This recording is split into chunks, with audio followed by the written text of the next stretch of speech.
For those of you who didn't see, I recently just posted my first official 2024 NBA mock draft video where I did of course go over who I actually had going with pick 1 all the way to pick number 5, and you guys seem to actually really like that video. I think it got like 6,000 views, which is absolutely insane, really hype. I mean, I'm just sitting there watching the views go up and it's absolutely awesome. I thank you guys so much for the support. But again, in today's video, I will actually be continuing off that and now talking about who I think will go from pick 6 all the way to pick 10.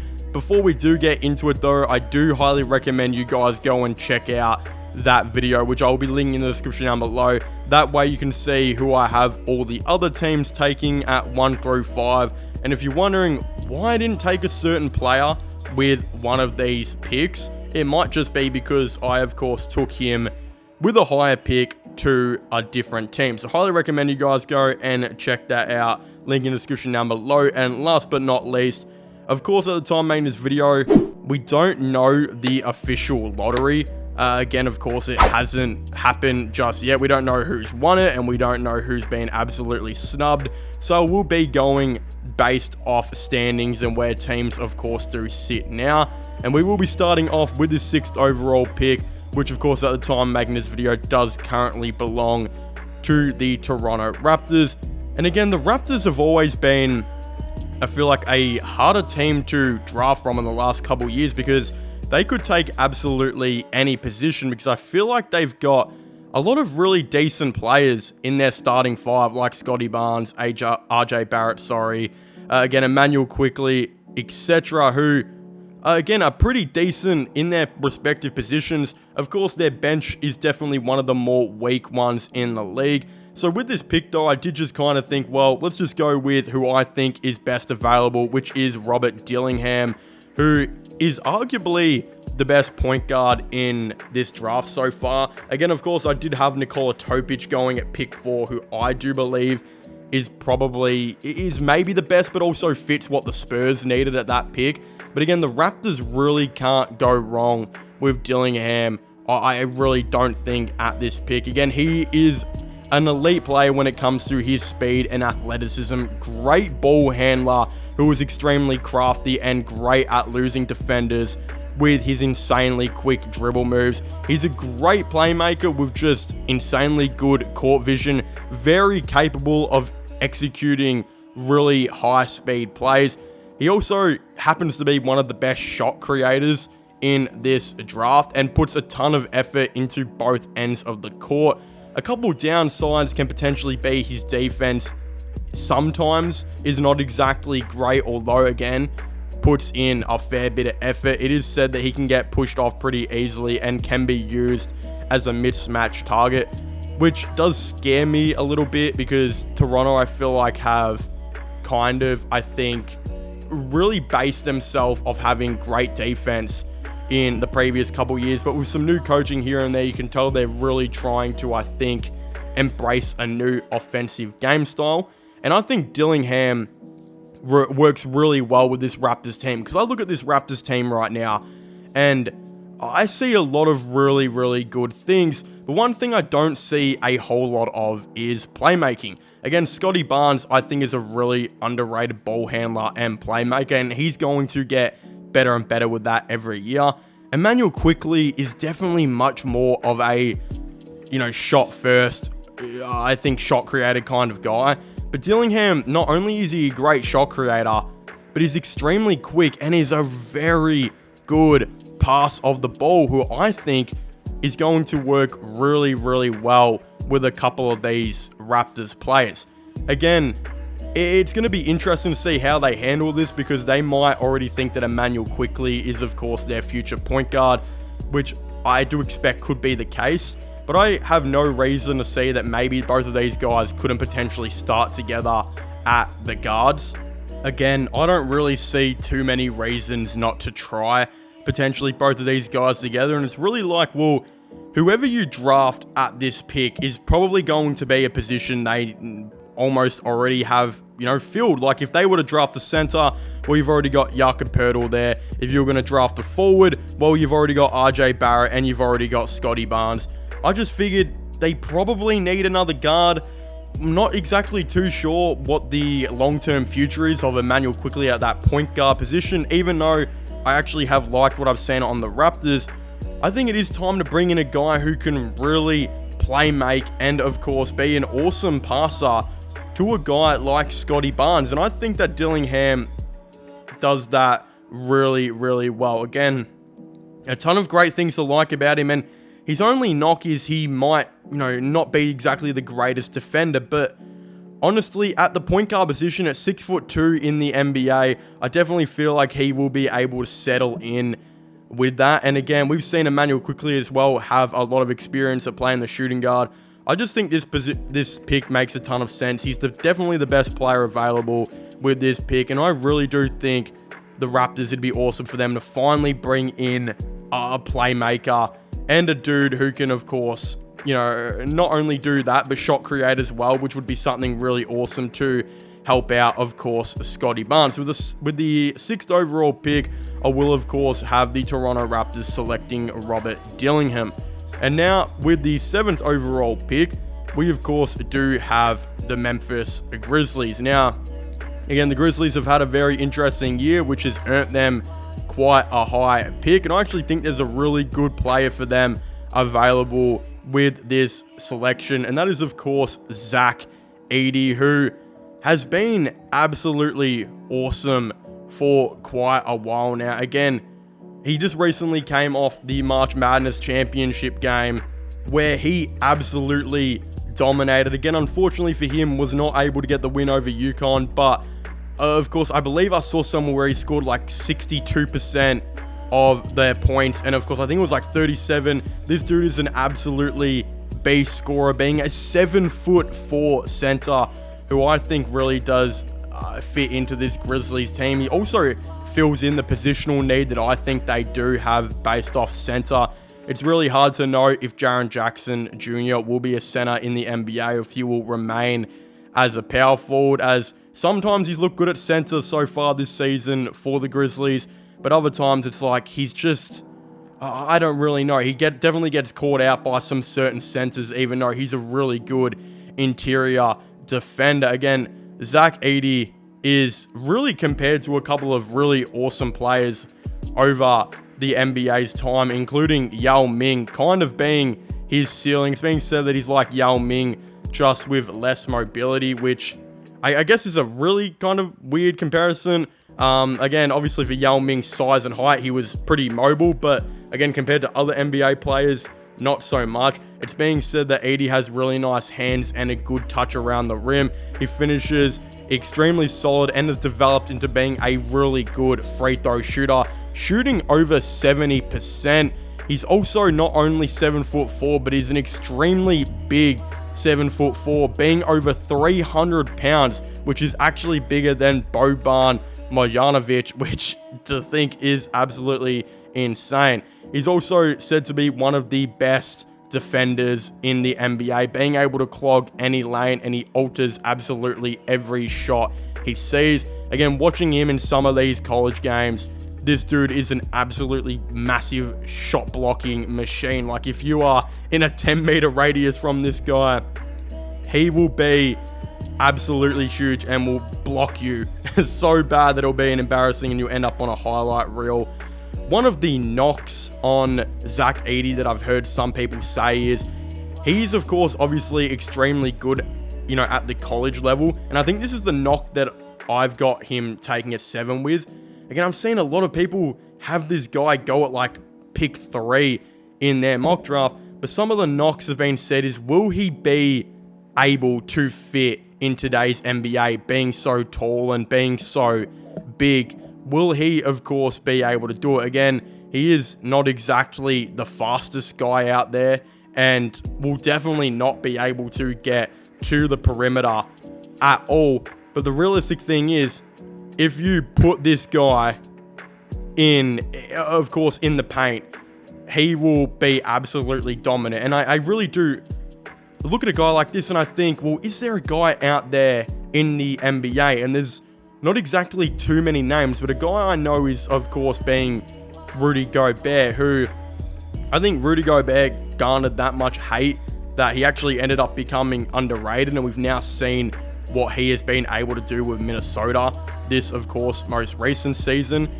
Again, I feel like Zach Edey is kind of like Rudy Gobert, where he can't exactly be that great of getting to the perimeter, but he is unstoppable when it comes to the paint and can also be a decent, I think, pick and roll player, which people don't talk about. Gobert is actually not that bad in. People just think that Gobert has no offensive game whatsoever, which is just untrue.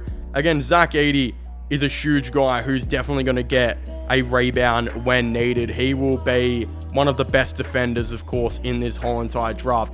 And we've seen he is an absolutely massive scoring machine, scoring, of course, 37 points in his most recent college game. So, look, I think having a guy like him with Jaren Jackson is so scary. Like, having both of those dudes as these really massive elite defenders will definitely be something that I think could actually work.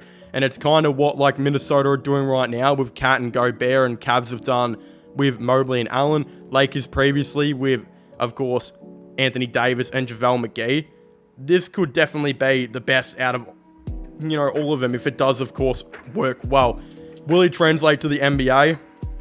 I'm not too sure. But this guy is putting double-doubles left, right, and center in college, 7'4", and an extremely good defender. So I guess you can only try, and I think with how Memphis have credited themselves with massive defensive teams over the past couple years, why not give it a go? So that's why I think this pick, of course, does make sense. Now, with the 8th overall pick, we have the Utah Jazz, and you can basically pick any position for these guys. They're looking for quite a fair bit, of course. They got a really good and awesome young core on that team so far, but are definitely looking to add some guys here. And with a couple of the different positional needs, but also looking at their best, the best player available, I have actually gone with Donovan Clingan from, of course, Clingan, who is a 7'2" center who absolutely dominated recently in March Madness, of course, helping the Huskies win it all. He is an extremely good big who I think has jumped in a lot of mock drafts as of recently. It is being said he's a great rim protector with great touch around the rim. Oddly enough, actually a pretty solid passer for a big man. He's a great rebounder, whether it's offensive or defensive, and a pretty efficient scorer.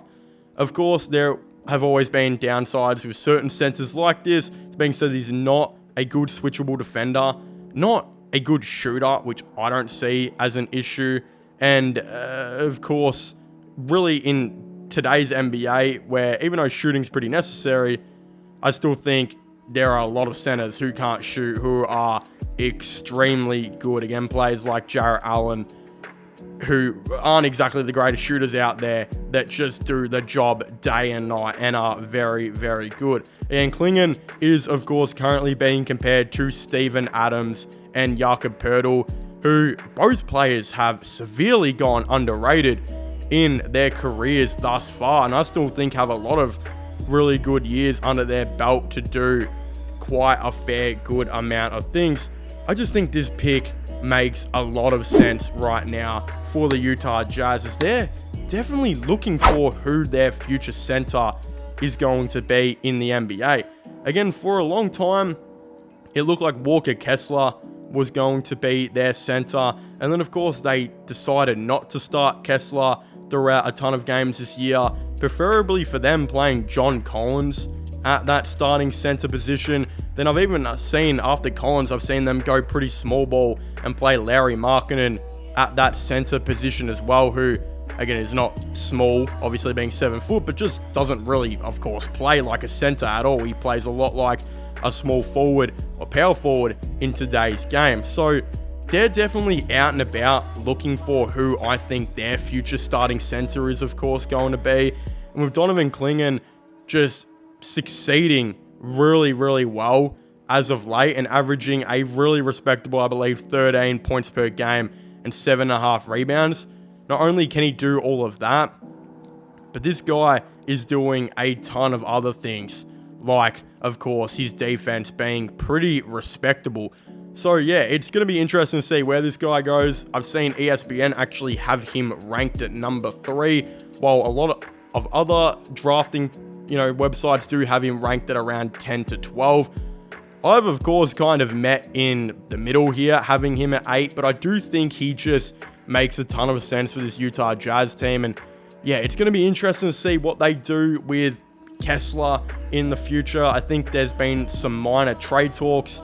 I'm not exactly too sure what's going to be going on there. Again, Kessler, I think his ceiling is a lot lower than what a guy like Klingen's probably is. So it's going to be kind of really interesting to see how this, of course, does go. But again, the man just dominated in what will be most likely his final season, of course, of college, putting up excellent stats, being a great defender, being a pretty decent passer as well, and of course, taking the Huskies to the promised land. So you really can't ask for anything more like that. Getting an absolutely massive proven winner who did actually, of course, take down my previous pick, Zach Edey, in, of course, the championship game. But again, I still kind of give Edey the edge for now. Of course, he did have a insane game, and it's just proved to be a little bit better. But again, some might argue that Klingen might actually, of course, convert to the NBA a little bit better than Edey, which I think, of course, Utah Jazz fans will be very excited to hear, as I do have them taking him with the 8th overall pick. But moving on now to pick number 9, we have the Houston Rockets, who I definitely debated between about 5 different players who I would have them taking. Again, it definitely went through my mind. Could they have gone with a Reed Shepherd? Maybe not. They've already got Van Vliet and a couple other different point guards. Could they have gone with a Filipowski? Maybe not. Again, they're pretty good on the center position. There's definitely a ton of players they could potentially take here, but I decided to go with another wing/forward in Dalton Knight, who has really boosted his draft stock as of recent. Again, kind of doing very well in college, as he's an elite shooter, a very solid athlete who will likely be able to contribute to the NBA straight away, already being around 22 years old, I believe.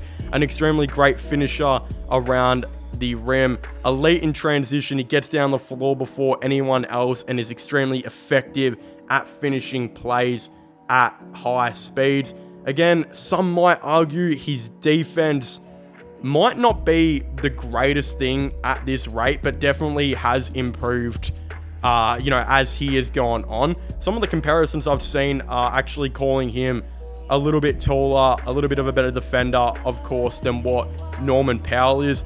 Powell being an incredibly underrated, I think, three-point shooter and role player. That's what I was trying to say, for a very long time. Again, doing really well on the Clippers this season, putting himself in 6-man contention. I think this is something like Knight could, of course, do on this Houston Rockets team. He averaged 21.7 points per game for Tennessee. Again, having a game where he scored 37 points with a field goal of 13 out of 17, getting his 6 rebounds, of course. I think he just comes in really well and adds to what I think this Houston Rockets team is, of course, trying to do. I believe as well this Rockets team might be even a little bit weaker on, natural wings as of this point. Again, you got guys like Van Vliet, and of course Jalen Green, who are just the natural guards. Armin Thompson is a guy who you're going to hope is going to be able to guard 1 through 3 as he progresses on in his NBA career. But as of their wings / small forwards, they don't have, I don't think, really a whole lot. You got Dylan Brooks, of course, there. Cam Whitmore, who hasn't really, he's played some decent games so far in the NBA, but again, we haven't seen the best of him. And then, of course, Jashawn Tate, who we really don't know if he will be on this Houston Rockets roster next year. I think there is a massive hole right now for this team to, of course, go out and get some wings slash small forwards. And Knight, obviously, not only is he a great scorer, but he's also a great shooter.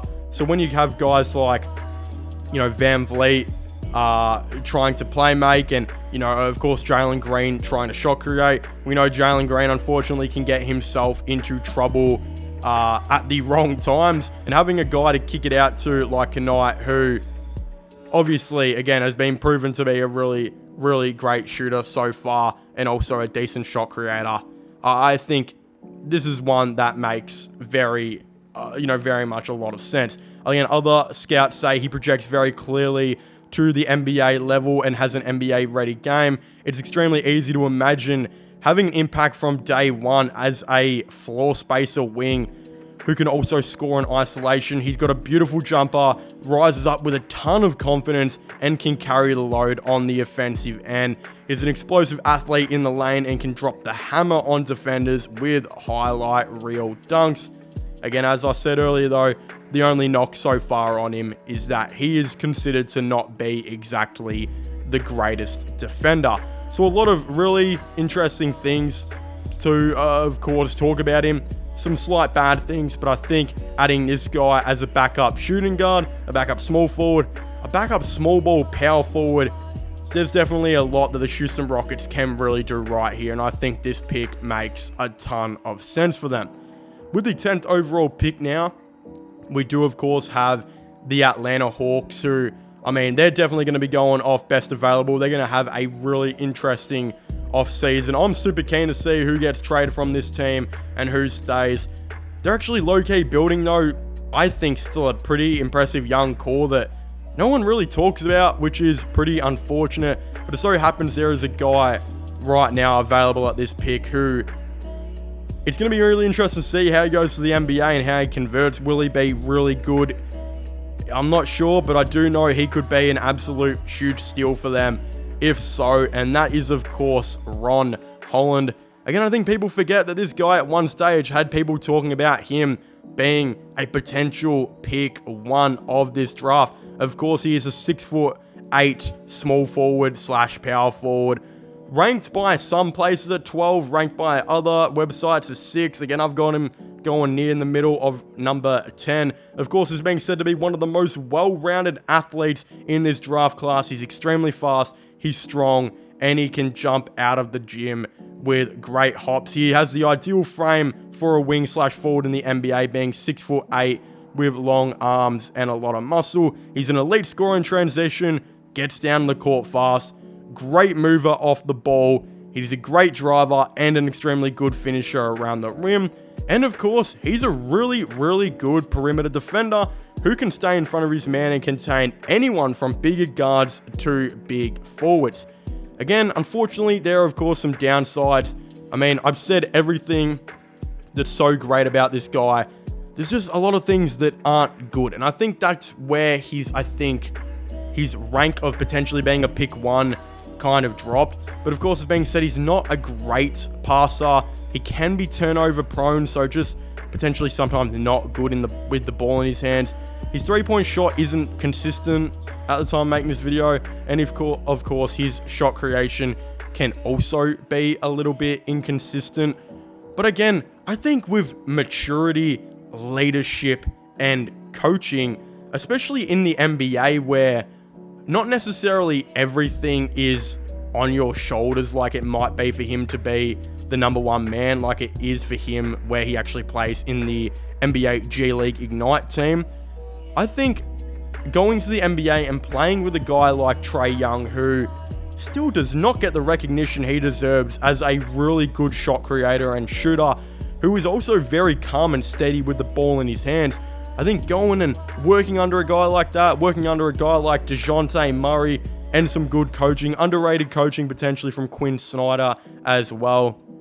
There's no reason that a guy who is already an elite off-ball player, who can be very good with the ball in his hands, great driver, great finisher, a great perimeter defender, which is always extremely handy in the NBA, a great scorer. There's no reason why all of that, it can't be something really good in the NBA. And again, turning the ball over and not being a good passer, that can sometimes suck, but that can be really easily fixed in the NBA with just composure and coaching. So I think you can already write those two off. Again, the ones that concern me is his shot creation being inconsistent and three-point shot not being good.